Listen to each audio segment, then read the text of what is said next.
Welcome to Intersection. When it comes to the oral health of Missourians, there's good news and bad news. While many Missourians still lack access to dental health care, the numbers of people getting some access to quality dental care are increasing, and there are some exciting initiatives that bring dental access to those who need it through innovative options like teledentistry. This week, KBIA producer Rebecca Smith talks with two providers on the forefront of the issue of oral health in Missouri. Here's their conversation. Hi, you're listening to Intersection, and this is a special from Missouri Health Talks. I'm Rebecca Smith, and today I'm joined in the booth by Gary Harbison, the director of the Missouri Oral Health Coalition, and Dr. John Dane, the state dental director. Hi, guys. Thanks so much for joining me today. Good morning. Hey, how you doing? Great. So to start us off, why don't you guys just tell us a little bit about your organizations and the work that you're doing? Well, I'm the state dental director. I work for the Department of Health and Senior Services. It's an appointed position. We try our best to improve the oral health of Missourians. Great. So the Missouri Coalition for Oral Health is a nonprofit dedicated to improving the oral health of all Missourians through sound public policy and public awareness. And we've worked on a variety of topics over the past 7-8 years and have had some real movement forward. Reinstatement of adult dental benefits in Missouri Medicaid was probably the biggest thing we've done, but we've stimulated a lot of very important things, including the development of teledentistry that we're really excited about. It's kind of been a slow burn to date, but we're looking forward to a future where people have better access, especially in rural areas. So this is not the first time the two of you have been stuck in a booth with me. We actually sat down, I think it was right around 3 years ago, to talk based around the Missouri Oral Health Plan that was from 2015 to 2020. So we're obviously getting near that 2020 to 2025 Oral Health Plan. I know that you guys had mentioned that you're working on that now. So we'll use that kind of as a guide again today. But before we dive into that, I was just hoping one or both of you could kind of give us a quick update of how the oral health in Missouri among its population is doing. So we still have many challenges with oral health. Statewide, our numbers do not look great along just about any measurement that you can pull up. We have made a lot of progress. Adult dental benefits in Medicaid started to shift the service system, so we weren't relying on people going to emergency rooms. We've actually seen those numbers go down. That's fantastic. That means a lot of people who had no alternative but wait until they were in pain and go to ER to get painkillers, opioids, with the whole addiction issue that goes with that, and antibiotics, are now going to much less expensive regular dental care and getting resolution of those issues. But we still have lots of access issues. We really don't have enough capacity for services, particularly in rural areas, and we have a lot of uninsured people that still find it difficult to afford.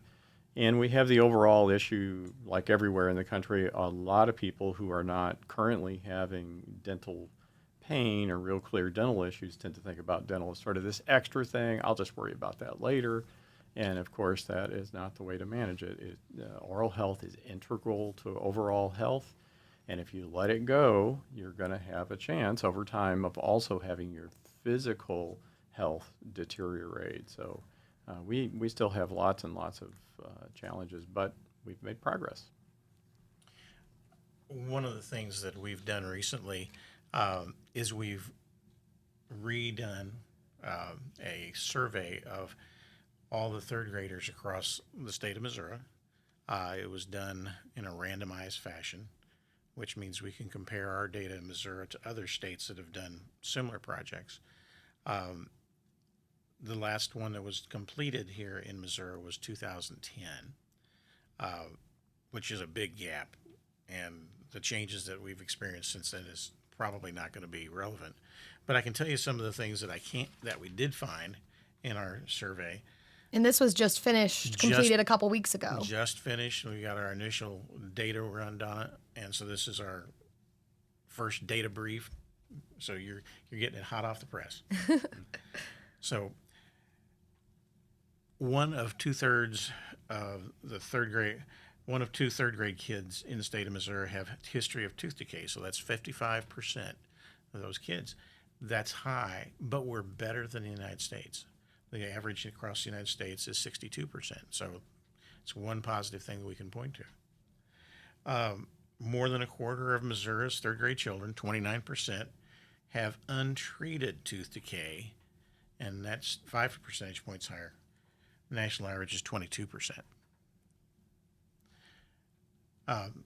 3 of 10 third grade children in Missouri have protective dental sealants on permanent molars. That's lower than the national average of 42%. However, 2014, based on the data we had available at that time, we were at 27%. So we've made a couple percentage points increase. Right. You know, disparities in oral health still exist across Missouri. If you're a minority child, if you're living in a rural community, if you're lower income, you have difficulty accessing dental care. And your decay experience and untreated tooth decay is higher than the rest of the population in Missouri. What can people glean from a data brief like this? What is it about information about, like, let's say, third graders? What does that show us about the whole population of Missouri? Well, it's important because, first of all, like I said, it's a standard age group. And the reason it's a standard age group is that's usually the age where kids are losing their baby teeth, getting their permanent teeth. They have their permanent 6-year molars in. And so you know that you kind of got a set of kids here that are going to have all the problems. You still have the problems of having some baby teeth that may still have decay. You've got some problems of whether or not they've had permanent teeth sealed and whether or not they've already got decay in those permanent teeth.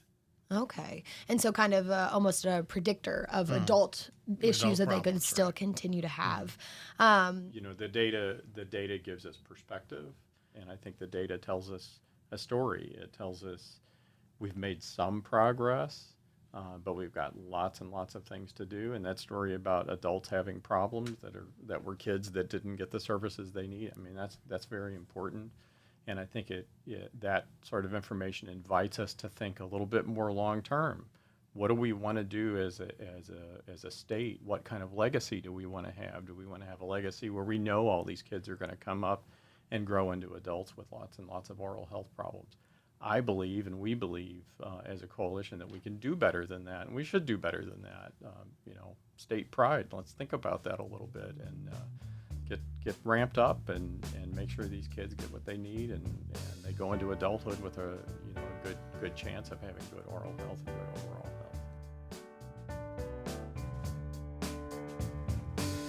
This is Intersection. KBIA producer Rebecca Smith is talking with Missouri Oral Health Coalition Director Gary Harbison and the state's dental director, John Dane. They're talking about the importance of oral health to overall health and why going to the dentist isn't extra.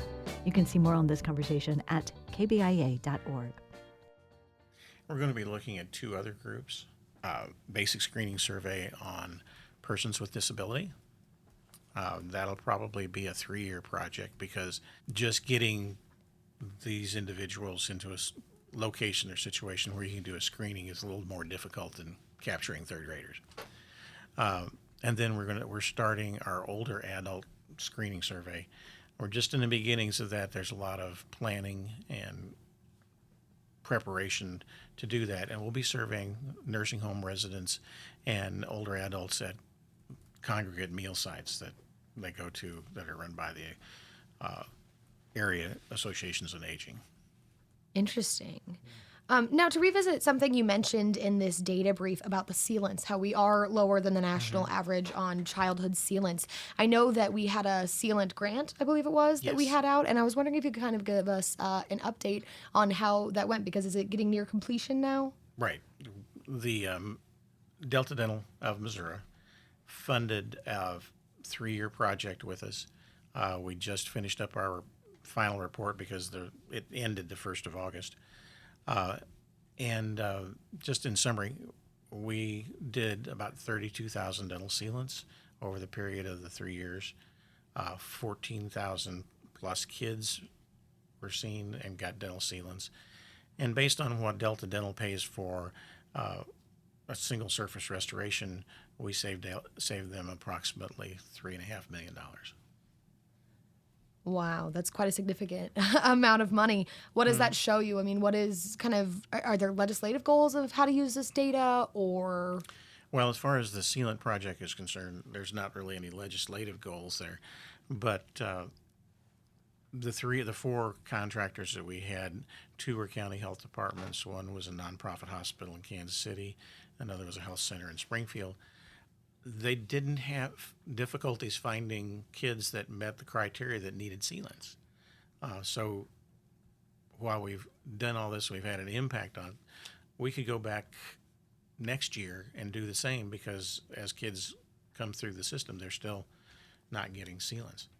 And sealants have been shown to reduce the restoration rate or the treated caries rate by up to 80%.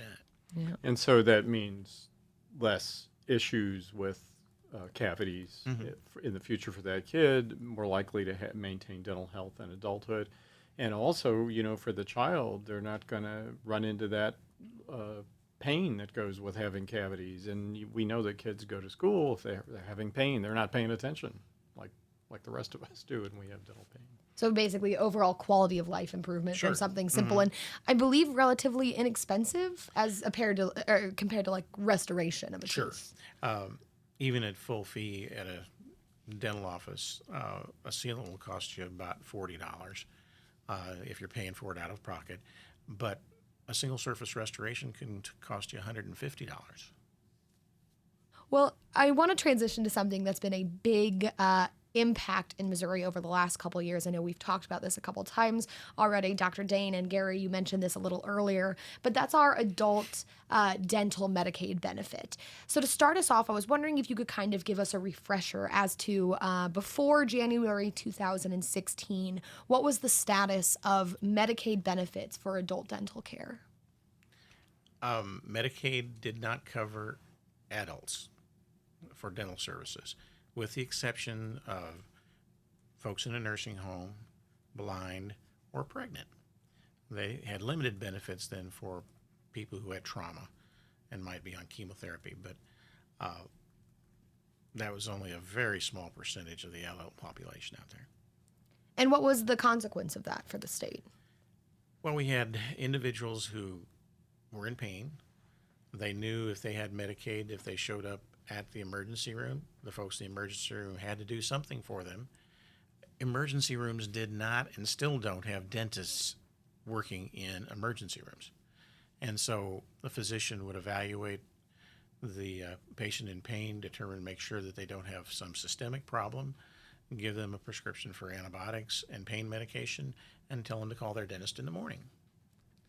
What was happening is those folks then would have a week or two of little or no pain, and they have plenty of time to go to the dentist, but they couldn't get to the dentist before. So they're still not going to the dentist. And 2 weeks later or 3 weeks later, when it happens to flare up again, they go back to the emergency room.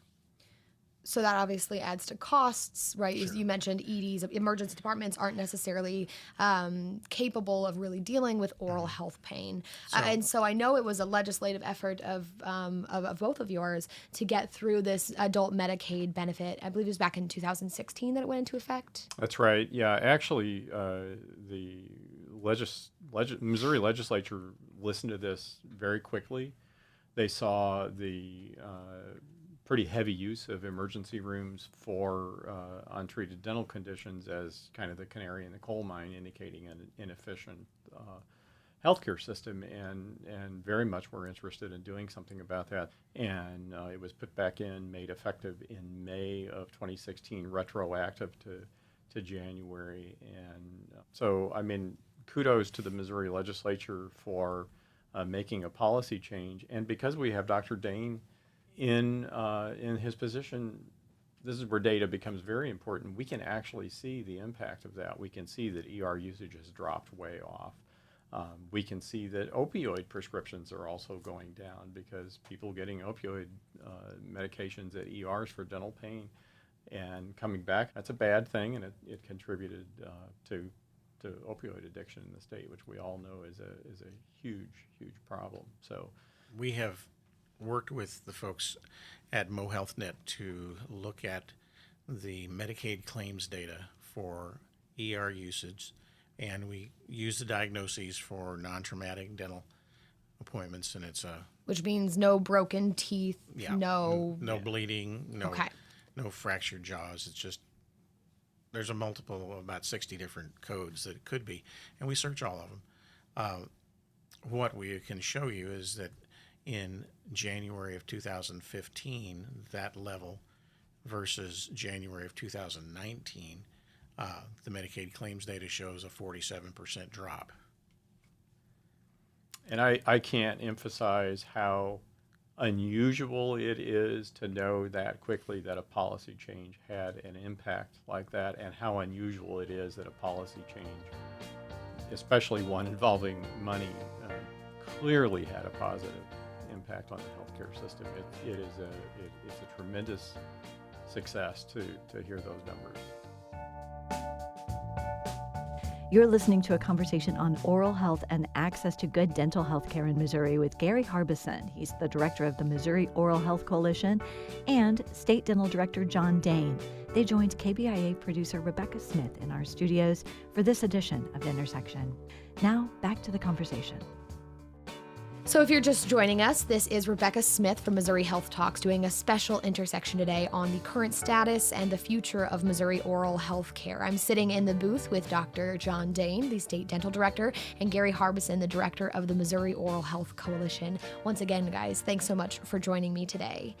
I want to move us into kind of an access issue that I would say is ubiquitous across the medical spheres, but that is number of providers that exist. I know we've talked a little bit already today about the fact that not everyone is able to access dental benefits. People may have to travel a couple of counties. I know we have numerous counties in the state that don't have a dentist within its borders.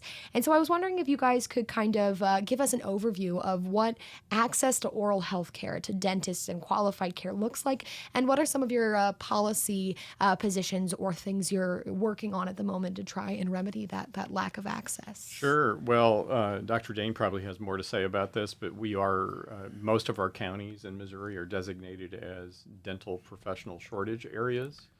And so that sounds kind of abstract, but in reality, if you live in a rural area in Missouri, you are going to have some challenges getting access to dental care. Added to that people, it's not just where are the providers and how can you get to them, but there's an affordability issue for many people in Missouri, even people with insurance. It is a cost that a lot of people can't afford. Providers tend to, all types of providers, including dental providers, tend to congregate around urban areas. There's lots of paying patients in urban areas with good insurance coverage. So when you look at the Missouri map, you can see that for dental providers. They tend to be in sort of the Columbia, Jeff City area, St. Louis, Kansas City, Springfield, and then the whole outlying state. You've got a big issue there going on. One of the things we're pressing on now is the whole issue of teledentistry. We think that will help as providers come to that technology, that will help to increase access in rural areas. I have to say this idea seems really foreign to me, right? I mean, I'm familiar with a lot of telehealth. I see how video or photo or those sorts of things would work, but when I think of dentistry, I think of someone with their hands in my mouth, and right. I'm wondering if you can maybe explain a little bit of what that teledentistry model even looks like. I'll give it a whack, and then the expert can come in here and correct it. But I think immediately when people hear teledentistry, they kind of react that way. They're like, what? What does that mean? Well, teledentistry is really based on what's called store and forward technology. So if you think about your regular visit to a dentist office, you're going to go in and spend a lot of time with the hygienist. There's going to be x-rays taken, there's going to be a cleaning done, and information collected on the condition of your teeth and your mouth. And that will still happen under teledentistry. So it's the hygienist that goes out at a remote location and does that and collects all that information. And that is, the store and forward part is the dentist can look at that later and then determine if we need to set up a treatment plan for certain dental conditions. The great thing about that is we don't have enough dentists in the rural areas in particular. We have, even in the urban areas, we have specialized areas like nursing homes that are not getting enough access. So you could send a hygienist into these places. You could even work with the community, which we hope to be doing, to figure out what would be the best place that would really work for us here, that we could have a hygienist come in and set these services up. And then if you do need dental treatment, you still have transportation issues because the dentist is still not in your community, but you're dealing with that trip, not multiple things so much. So did I do a pretty good job, Dr. Dane? Yes, you did. The key to this is the dental hygienist, and under the current Dental Practice Act, dental hygienists have to work under a certain level of supervision with the dentist. Teledentistry allows that supervision to follow the hygienist into a facility, but we have the shortage of dentists in the state of Missouri. We have a little bit of a surplus of dental hygienists that we could perhaps use those extra bodies in places of high need, like a nursing home or a rural school setting, things like that. And we also, the other thing about dentists is many of them are reaching retirement age. There have been some media stories about, the town where the guy's been the dentist for 40 years and he wants to retire, and there's nobody to take his practice over. It's a problem we're going to see more of in the future, and teledentistry holds the promise of maybe helping us bridge the gap. Yeah. Dr. Dane, are you seeing this as well? I mean, I know you Certainly. were a practicing dentist and you're... We see this virtually all the time. I was at a meeting 2 weeks ago and we were discussing the same thing, that there's a couple of towns that have had a dentist there for 45 years and nobody's interested in taking over Doc Smith's practice, and Doc Smith's getting into his 70s. And so he doesn't work as many days a week, and he doesn't do as much when he's there. The effort to get young dentists into the more rural areas is very difficult.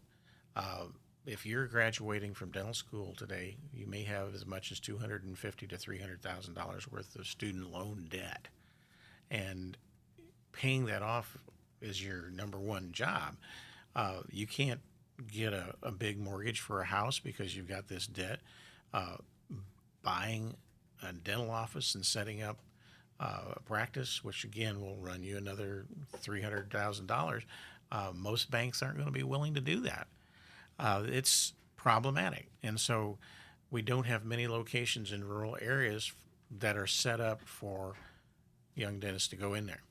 Now, one of the things we have done is we've worked with Delta Dental of Missouri again to expand the number of student loan repayment grants to dentists, and 10 young dentists this last year were identified as qualifying for that. So we have 10 dentists that got the student loan repayment, but that's $25,000 a year to work with an underserved population.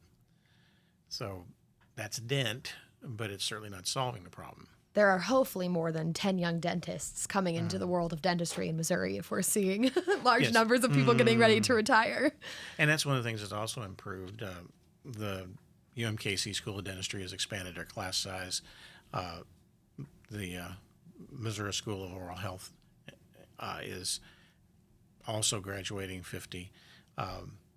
There's going to be a new dental school opening in Joplin in the next 2 years. That's going to be sponsored by the University of Health Sciences School of Osteopathic Medicine in Kansas City. Wow. I'm glad you pulled that up. I want to revisit something really quickly, using your expertise as a dentist. But, Gary, you mentioned with teledentistry, you have a hygienist in the environment. You're getting a cleaning, you're getting a screening, you're getting your x-rays, all these things taken care of. And from there, you can set up a care plan. Now, if someone can't at that point afford or travel to a care plan, are there still benefits of people having regular cleanings? Yes, there are. particularly in the nursing home population. Their biggest issue is gum disease or periodontal disease. Having your teeth cleaned on a regular basis helps with improving your periodontal health. That helps reduce the number of mobile teeth. One of the problems that happens with the elderly and frail elderly is something called aspiration pneumonia. And there have been several studies that have identified large chunks of tartar and loose teeth that have been aspirated into people's lungs that have set up a pneumonia, which can eventually, kill you if you have an aspiration pneumonia. So just having the hygienist there to do the regular cleaning and evaluation of these folks is a major step forward. Getting a hygienist into a school-based setting, for instance, provides dental sealants. We can do the examinations, x-rays, and those kids may have a little bit better luck getting transported because the school may step in and provide transport to the dental office. And I think a frame to put around teledentistry is it shifts the system more in the direction of preventive care rather than treatment after a disease process has started, because cavities are a disease. People don't think of them that way, but that's a disease, and it's an avoidable disease. And teledentistry helps get all those preventative services out in the community where people need them, and that's what we want. Well, thank you guys so much. This has been Dr. John Dane, the State Dental Director, and Gary Harbison, the Director of the Missouri Oral Health Coalition. Thanks so much for joining us today on Intersection. This has been a special from Missouri Health Talks. I'm Rebecca Smith. Thanks so much for listening.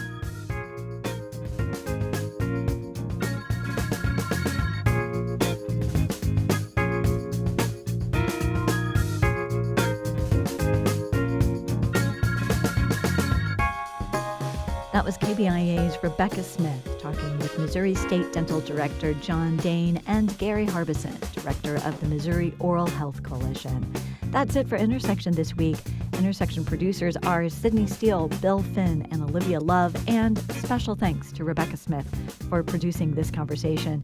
You've probably heard Rebecca Smith's conversation series, Missouri Health Talks. Lots more conversations about health in Missouri are available there at kbia.org. Thanks for joining us.